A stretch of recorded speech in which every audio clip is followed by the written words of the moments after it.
The mystery surrounding the death of King Tutankhamun, commonly known as King Tut, has intrigued historians, archaeologists, and the general public since his tomb was discovered by British archaeologist Howard Carter in 1922. This ancient Egyptian pharaoh, who ruled during the New Kingdom period around 1332 to 1323 BCE, was only around 9 or 10 years old when he ascended to the throne and about 18 or 19 when he died. His short, enigmatic life, his early demise, and the extraordinary treasures found in his tomb have led to numerous theories regarding his death. Was he murdered or did he die from natural causes? Here's a look at what researchers have uncovered and the ongoing debate around this ancient mystery. Tutankhamun was the son of the controversial pharaoh Akhenaten, who is often remembered for his radical shift from polytheism to the monotheistic worship of Aten, the sun disk. This shift created significant turmoil in Egyptian society. After Akhenaten's death, Egypt quickly returned to its traditional religious practices, with young Tutankhamun's reign marked by efforts to restore the old gods and traditions. Given the tension and political instability following his father's reign, Tut's position was precarious, and he relied on powerful advisors like Vizier Ay and the military general Horemheb. The young king's health was frail, and he faced various challenges, both personally and politically. Several forensic studies and analyses of his mummy have revealed signs of multiple health issues, including malaria, a congenital foot deformity, and a potential bone disorder. Despite these vulnerabilities, however, his death at such a young age remains suspicious to many, leading to theories that Tutankhamun was a victim of foul play. When Tutankhamun's tomb was unearthed, there was no evidence or inscription to suggest a violent end. In fact, Egyptian royal records are silent on the nature of his death. However, the tomb itself was hurriedly prepared, suggesting that his death may have been unexpected. Early X-rays taken in the 1960s of King Tut's skull revealed a suspicious bone fragment within his skull cavity, leading some to speculate that he suffered a fatal blow to the head.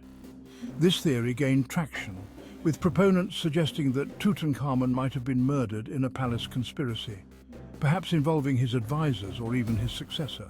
After all, both Ay, his vizier, and Horemheb, the army general, had much to gain from his death. Ay succeeded Tutankhamun, marrying his widow Akhenaten and taking the throne. Following Ay, Horemheb took power and eradicated much of the record of Tutankhamun and his family from historical records, possibly to legitimize his rule.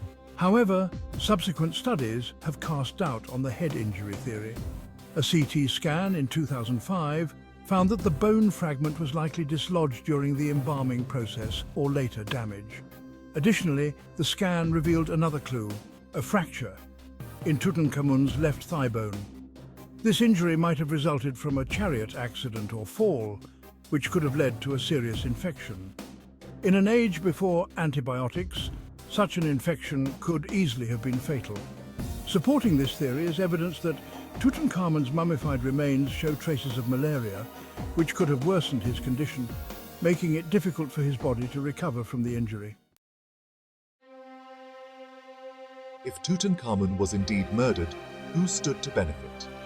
Some historians have suggested me, Vizier Ay, who married Tutankhamun's widow and quickly ascended the throne. Ay may have had a strong incentive to eliminate the young king if he felt that Tutankhamun threatened his political power or resisted Ay's influence. Another suspect often mentioned is me, Horemheb, the military general who succeeded Ay and attempted to erase Tutankhamun's legacy.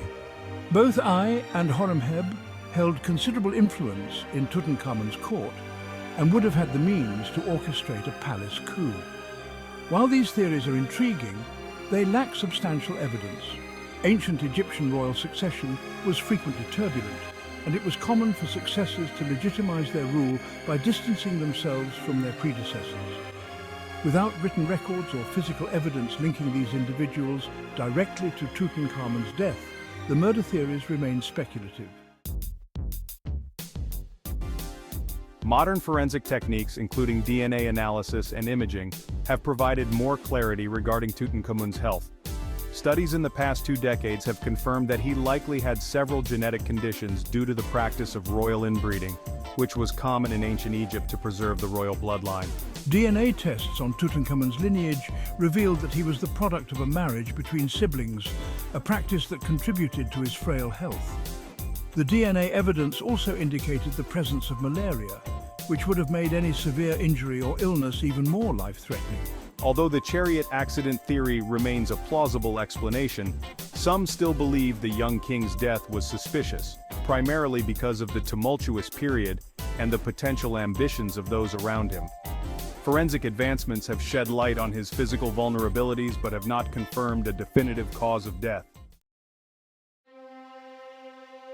While scientific analysis has dispelled some of the earlier murder theories, the exact cause of Tutankhamun's death remains uncertain.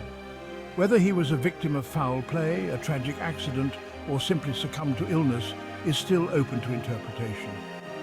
What is certain is that the story of Tutankhamun, his life, and his death continue to captivate and mystify us. The artifacts found in his tomb, including the iconic gold mask, remind us of his place in history and the remarkable culture of ancient Egypt.